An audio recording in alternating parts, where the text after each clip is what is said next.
Ajaa'iba kan keessa jedhuma bareeda kee maal jedheenima rabbiin hundarra akkam jirtu ijoollee gudii kana do'adha. Manni madaamii kun akkana fakkaata.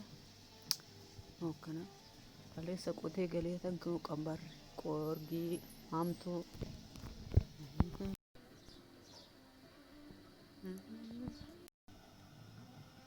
Rabbiin hundarra baay'isee rabbisee